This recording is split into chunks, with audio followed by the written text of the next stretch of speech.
All right, welcome. Today we're doing something really interesting. We are deconstructing a real-world business plan. This thing is a blueprint for building a global company, and it's all built around one very, very big number. Let's get right into it. $75 million. Yeah, that's the amount of capital this entire ambitious plan is hoping to raise. A number that big? Well, it immediately brings up a pretty important question. And that's exactly what we're here to figure out. We're going to pop the hood on this thing, look at the strategy, the math, and the huge assumptions that are supposed to connect that massive investment to global success. So first things first, where's all that money supposed to go? Okay, so you've got this $75 million war chest. The first question is obvious. How do you spend it?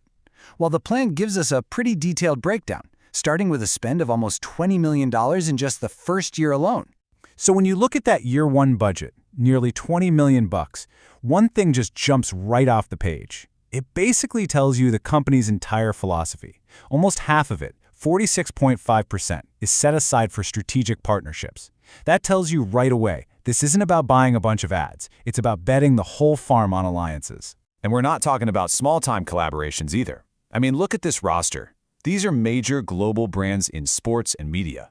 You've got a $2.5 million deal with the absolutely grueling Ironman triathlon, $1 million with the Premier League's Arsenal FC, and huge players in the US like the Portland Thorns and iHeartRadio. But that's not the only giant expense on the books. Yep, on top of everything else they're spending, the plan has to account for a massive $9 million loan repayment every single year. That is a heavy, heavy weight, and it puts a ton of pressure on the business to start generating serious revenue, and fast. So how are they going to do that? With that kind of debt hanging over your head, you need a seriously powerful engine to make money. The plan's whole answer to this problem is a core marketing strategy, one designed to reach a truly mind-boggling number of people. 700 million. Let that sink in for a second. According to this plan, that's the minimum number of marketing impressions they expect to get every year from all those big-name partners we just saw. It's a colossal number, but what does it actually mean? Put simply, one impression is just one set of eyeballs seeing your ad. That's it. It doesn't mean they clicked, it doesn't mean they bought anything, just that it showed up on their screen. It's the very, very top of the sales funnel. But honestly, getting impressions is the easy part. Turning them into customers, that's where the real magic has to happen. And this is where the strategy gets really specific, and frankly, pretty smart. The source material points to data that shows different kinds of marketing have wildly different success rates. You see, a paid ad might convert around 3% of the time.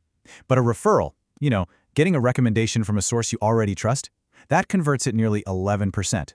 The core bet here is that marketing through a partner like Arsenal isn't just an ad, it's more like a powerful referral to their massive, passionate fan base. And that is the whole game right there.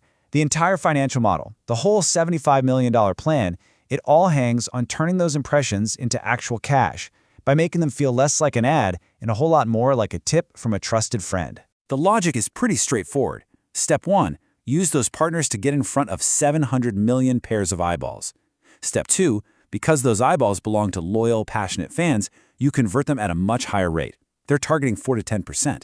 And if you can pull that off, it leads to step 3, millions of new customers and a river of revenue. And here it is. This is the simple, almost back-of-the-napkin math that the entire financial projection is built on, pulled directly from the source document. It lays out the most basic, conservative scenario. If they can get just 1% of those 700 million people to make a $7 purchase, boom, $49 million in gross revenue. This little formula is the engine for the whole thing. So, if that simple formula is the engine, what kind of destination is this plan promising? Let's take a look at the projected payoff. And right here, you can see just how much is riding on that one little number, the conversion rate. The minimalist view, their worst-case scenario, is that 1% conversion rate, which still brings in a very impressive $49 million.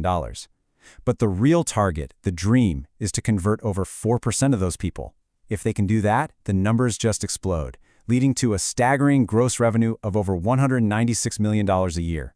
The fate of this entire venture really does hinge on just a few percentage points. When you boil it all down, this whole thing is a massive bet on the power of fandom. It's built on the idea that the loyalty a fan has for their team or their favorite personality can be smoothly transferred over to a brand. The plan has the money, it's got the big names, and it has the math all laid out. But the $75 million question is still out there. Can that passion really be converted into profit?